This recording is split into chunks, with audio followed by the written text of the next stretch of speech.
and more developed, so there's something that you don't need a battleship to move around. They started out with very large generators, and they got it down to where they put these things that run off of propeller-driven generators that are on the aircraft, very much the way our electronic countermeasures devices, the radar jamming facilities are ran. They're pods that typically sit on the airplane, although the B-1 has the equipment integrated in the airplane itself. But for years, these radar jamming systems were pods that typically they hung on the end of the wings. Like an AWACS. Like an AWACS, yeah. AWACS is a surveillance, a radio surveillance deal. But either way, that's not what we're here to discuss. Next. Now, they launched the human factors research. They actually integrated it with the Phoenix project, which was still being carried on at the Brookhaven Labs. It had taken work from MK Ultra, had taken work from Wilhelm Reich, had taken work from many sectors, including the Philadelphia experiment, and they integrated this all into one super mind research project.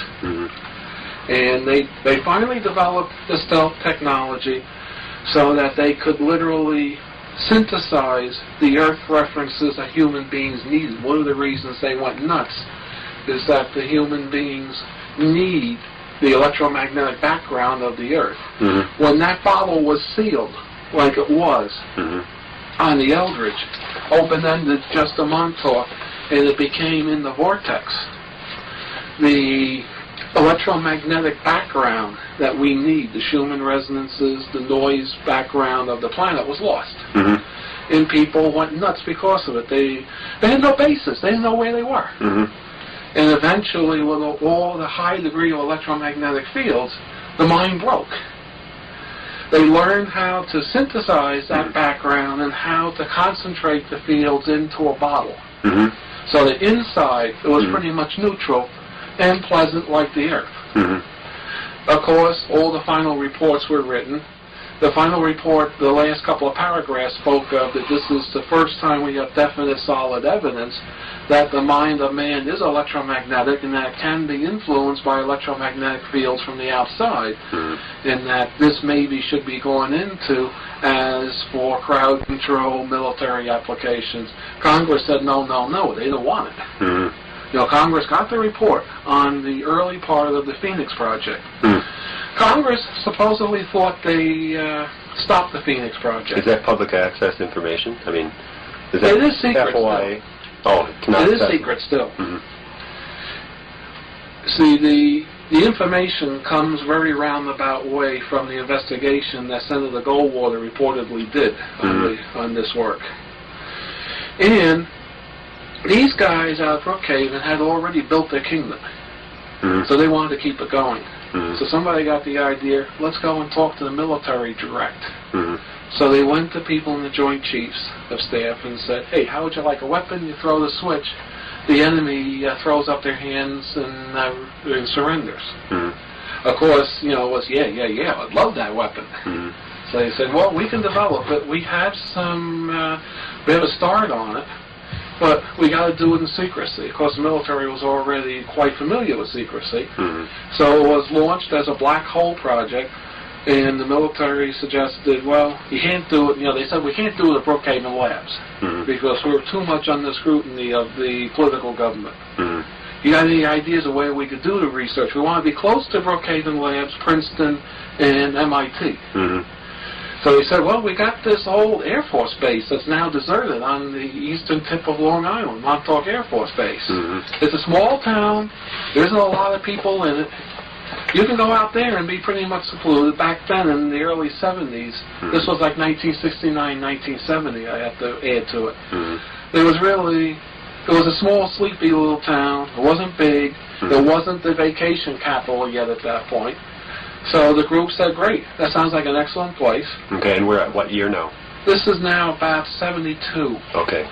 It was decided to move it all out to the old Montauk Air Force Base. Okay. They went out there, they masqueraded as Air Force personnel. They brought some Air Force personnel in also at the same time.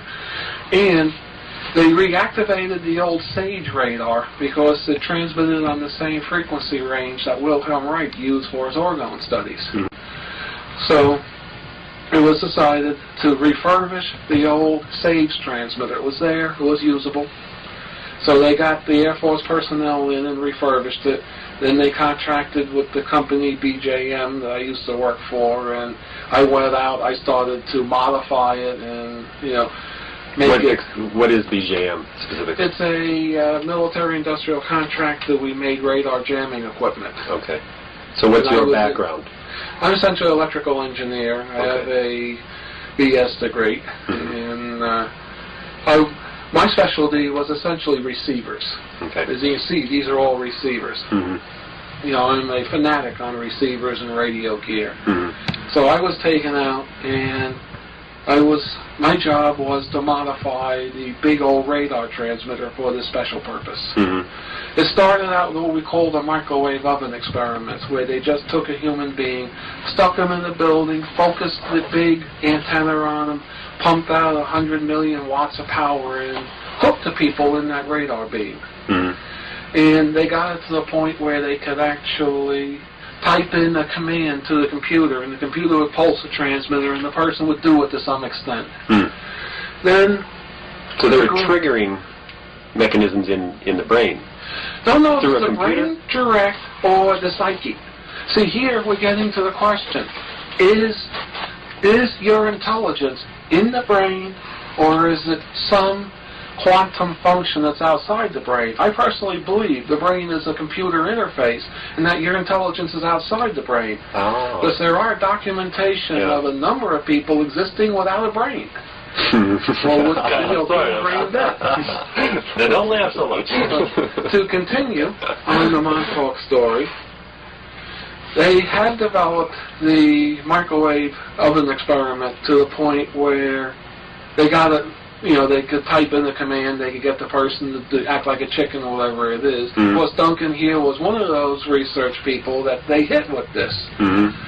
Why someone didn't realize that this would burn out the person's brain, I don't know. Cluck. And it was finally realized, well, if we turn the antenna around, the non-physical energetic component go through the antenna, and the burning rays would be reflected off into the atmosphere. Of course, they had to route jets away because they shot down a few jets possibly. This thing, 100 megawatts of power going out in the air, and the airplane flies too close, it's going to knock out all its avionics equipment. But that was easily to be arranged. In fact, that can be documented today that the old SABES site in the 70s was off limits to airplanes, especially east of the SABES site. By SABES site, you're referring to? The Montauk base. Okay. They didn't know where you would run into the UHF beam that would wipe out avionics on the airplane. Or the alien beam from the 400 megahertz blast. That's another story. And it's also off limits today after 4 o'clock, and there are no aircraft warning lights on the transmitter. For aircraft?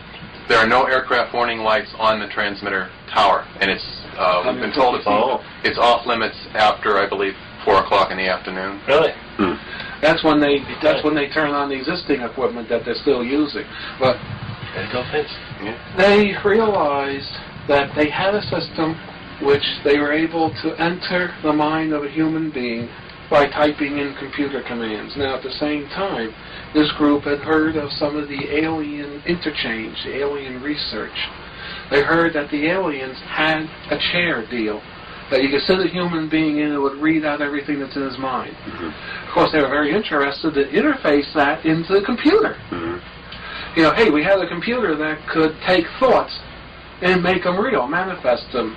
So what they wanted to be able to do was sit Duncan in a chair, have him concentrate on Tom Tulene here. Tom Tulene acts like a chicken, and Duncan would visualize, create in his mind a virtual reality where Tom Tulene is acting like a chicken. This would go through the computers, go out the transmitter. It would spread out, would find Tom like a radionics, it would converge on Tom, and Tom would be compelled to act like a chicken. This is essentially what they did. They made essentially a mind amplifier.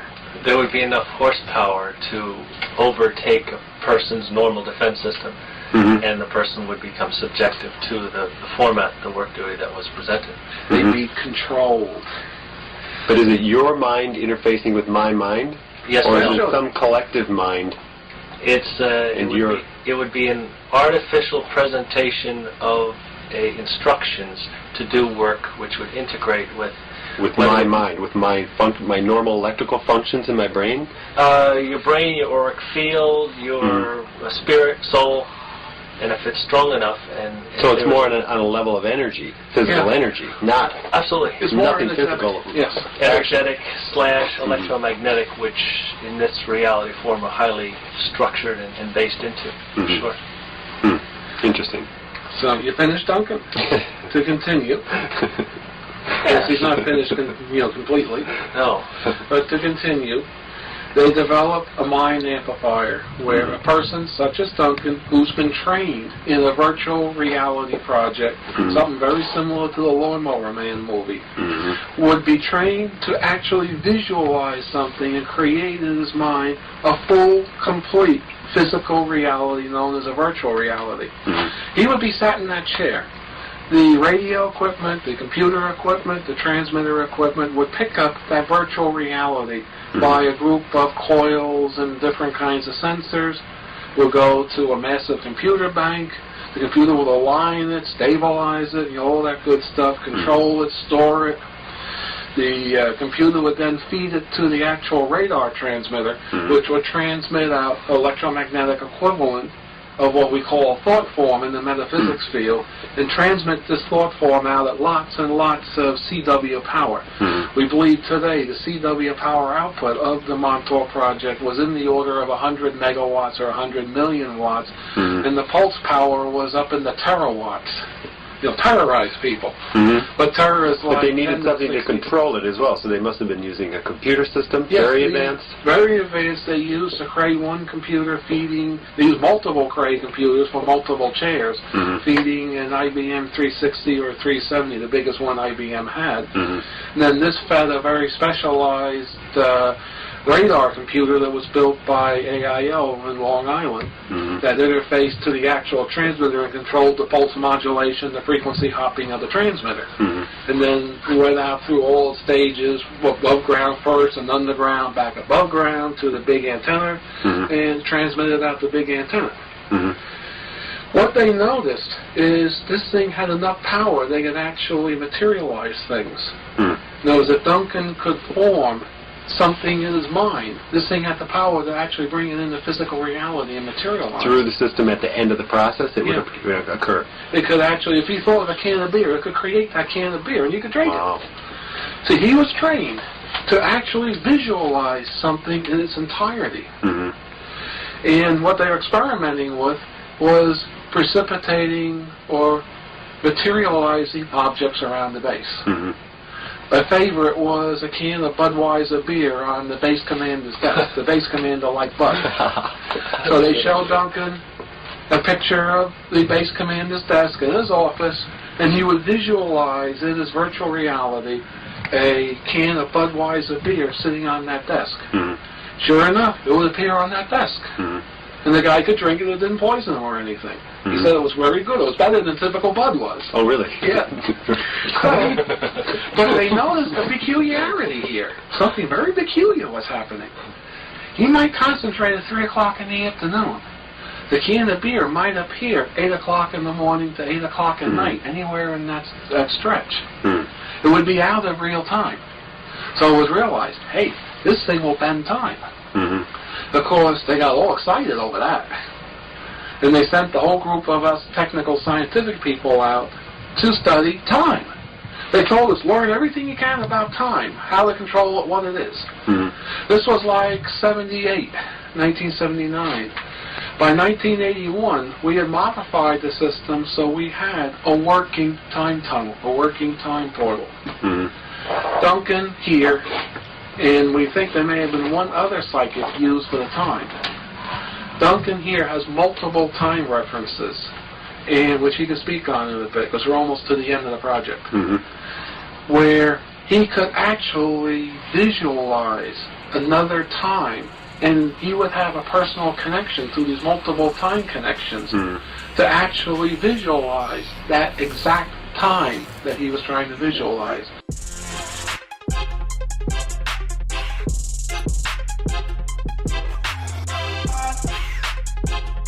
Together.